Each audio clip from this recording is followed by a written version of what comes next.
Hello नमस्कार दोस्तों, एक बार फिर से स्वागत है आपका अपने यूट्यूब चैनल स्टडी 54 में। डियर फ्रेंड्स, अभी जैसा कि अपना पीएलसी एंड स्काडा सब्जेक्ट चल रहा है, तो अभी कंटिन्यू यही सब्जेक्ट रहेगा। और जैसा कि मैंने आपको बोला था पिछले वीडियो में कि आप अपना नोट्स बनाते जाइए, तो प्लीज़ अपना नोट्स प्रिपेयर कीजिए ताकि आपको रिवीजन में हेल्प मिले। और आज मैंने आपके लिए रखा है, देखिए next topic PLC and SCADA का हमारा क्या है, बेसिक इंस्ट्रक्शंस जो पीएलसी में यूज होते हैं हमारे, जो हमें पीएलसी को चलाने के लिए बेसिक इंस्ट्रक्शन होते हैं वो हमें याद करने पड़ते हैं। तो वो सारे इंस्ट्रक्शन को आज मैं डिस्कस करूँगी और कुछ आज आपको एक्स्ट्रा भी पढ़ाऊँगी। चलते हैं, देखिए क्या है हमारा बेसिक इंस्ट्रक्शंस ऑफ क्या है पीएलसी। ठीक है, तो जो बेसिक हमारे इंस्ट्रक्शंस हैं उनको हम याद रखते हैं। और वैसे तो हमारे बेसिक इंस्ट्रक्शंस के अलावा और भी होते हैं, जैसे कि काउंटर वगैरह भी इसी में यूज होता है। तो बेसिक इंस्ट्रक्शन के अंतर्गत देखिए कौन कौन से आते हैं। एक तो लैचेज आता है, लैचेज इंस्ट्रक्शन। तो लैचेज इंस्ट्रक्शन में क्या होता है, ये लैचेज इंस्ट्रक्शन का मतलब है जितने भी लैचेज हमारे होते हैं, जैसे कि मैंने आपको कल बताया था, ये हमारा लैचेज है, ये हमारा एक मेन लैचेज है, ये एज ए लैचेज बिहेव करता है। जो लैचेज हमारे हैं ये क्या करते हैं, सेट एंड रीसेट पे वर्क करते हैं। किस पे करते हैं, सेट एंड रीसेट पे वर्क करते हैं। जैसे कि कोई आपको प्रोग्राम सेट करना है या फिर उसको रीसेट करना है, तो आप किसका यूज करेंगे, लैचेज का यूज करेंगे। ठीक है, और मेन चीज़ इसकी ये एक बहुत ही अच्छी चीज़ क्या है, इसकी अच्छी चीज़ ये है कि जब ये बेयर क्या होगा, जब इनपुट क्लोज होता है, ये किस पे काम करता है लैचेज, जब इनपुट क्लोज कंडीशन में होता है तो क्या होता है, फिर भी ये आउटपुट क्या रहता है, इसका एक्टिव रहता है। यानी कि आप इनपुट नहीं देंगे फिर भी इसका आउटपुट क्या होगा, एक्टिव होगा, यानी कि आउटपुट हमें फाइंड होता है। ठीक है, तो इस तरह से ये इतना लैचेज थोड़ा अच्छा माना जाता है। इसके अलावा देखिए हम लोग टाइमर इंस्ट्रक्शन भी यूज करते हैं। टाइमर तो बहुत ही ज़्यादा ज़रूरी है, क्योंकि आजकल टाइमर के ही अकॉर्डिंग सारी मशीन्स देखना चलती हैं, जिसमें आप टाइमर सेट कर देते हैं कि इतनी टाइम के बाद हमें नेक्स्ट प्रोग्राम चलाना है या इतने टाइम के बाद हमें रीसेट करना है। तो ये सारी चीज़ें चलती रहती हैं पीएलसी में। तो पीएलसी में हमारा जो टाइमर है उसका बहुत ही बड़ा रोल है, क्योंकि आप अगर किसी भी, मान लीजिए आपको मोटर टाइम के अकॉर्डिंग चलानी है, टाइमर के अकॉर्डिंग, कोई भी हमारा चीज़ है वो कोई भी हमारी जैसे कि मशीन है, उसके अकॉर्डिंग आउटपुट हमें मान लिया 4 घंटे के लिए मिलना है, 4 घंटे के लिए हमें आउटपुट उससे फाइंड करना है। तो आपने क्या किया, उस 4 घंटों के लिए उसमें क्या कर दिया, एक टाइमर सेट कर दिया, यानी कि एक ऐसा प्रोग्राम कर दिया जिससे 4 घंटे टाइम उसमें सेट हो गया। ठीक है, वो नेक्स्ट 4 घंटे के बाद क्या होगा, अपनी प्रीवियस स्टेट में आ जाएगा। ठीक है, इसलिए टाइमर का यही काम है जो मैंने अभी आपको समझाया। अब देखिए टाइमर भी कई टाइप के होते हैं। देखिए टाइमर क्या होता है, टाइमर का इंस्ट्रक्शन कितने टाइप के होते हैं, 3 टाइप के होते हैं। एक तो ऑन डिले टाइमर होता है, एक ऑफ डिले टाइमर होता है, और एक रिटेंटिव या फिर अक्यूमुलेट। ठीक है, अक्यूमुलेट टाइम या फिर रिटेंटिव टाइम। ठीक है, तो इसमें क्या होता है, इसमें 2 इनपुट्स की आवश्यकता होती है, किसमें, रिटेंटिव टाइमर में। और क्या होता है, इसमें क्या होता है, हमारे 1 इनपुट रहते हैं। ठीक है, तो इस तरह से देखिए ऑन डिले टाइमर को आप किससे डिनोट करते हैं, टी ऑन से डिनोट करते हैं, और ऑफ डिले टाइम को TOF से। ठीक है, इस तरह से आप ये याद रखते हैं, पीएलसी में ये सारे लिखे रहते हैं, इनको आप यूज रखते हैं इंस्ट्रक्शंस को।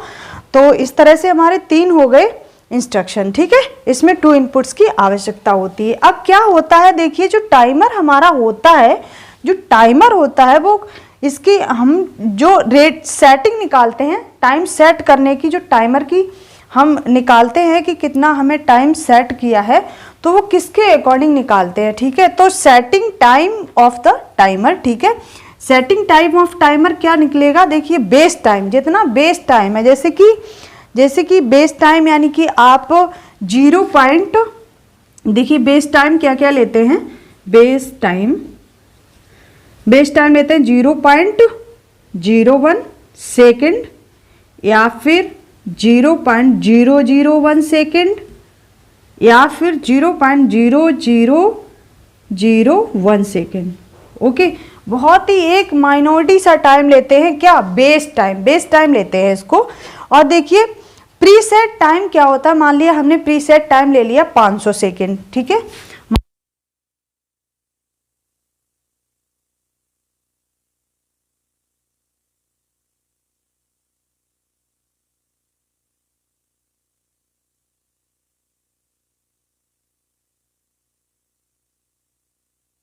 बेस वैल्यू ली है, बेस वैल्यू ले लिए 0.01, ठीक है, बेस वैल्यू ले ली 0.01 और हमने ये ले लिया प्रीसेट टाइम ले लिया 600 सेकेंड, ठीक है। इसके अकॉर्डिंग मैं आपको निकाल के दिखाती हूँ। देखिए बेस वैल्यू हमारी होगी 0.01 इंटू 600 सेकेंड, ठीक है। तो 600 सेकेंड का इसमें मल्टीप्लाई करेंगे तो क्या हो जाएगा, देखिए कितना आ जाएगा, 6 इंटू 6 और 2 जीरो हैं, अब 2 के बाद 10 मतलब यानी कि 6 सेकेंड इसका क्या निकल के आ जाएगा, क्या निकल के आ जाएगा, सेटिंग टाइम ऑफ टाइमर, ठीक है। यानी कि आपने टाइमर को इतने टाइम के लिए सेट किया है, टोटल हमारा 6 सेकेंड निकल के आया है बेस वैल्यू इंटू, यानी कि जो बेस वैल्यू होती है उसका गुणा करके हमें प्रीसेट वैल्यू के साथ गुणा करके हमें वैल्यू फाइंड होती है, ठीक है। नेक्स्ट देख लेते हैं हम। नेक्स्ट हमारा थर्ड टाइप क्या है, काउंटर्स। काउंटर्स इंस्ट्रक्शन भी हम यूज करते हैं।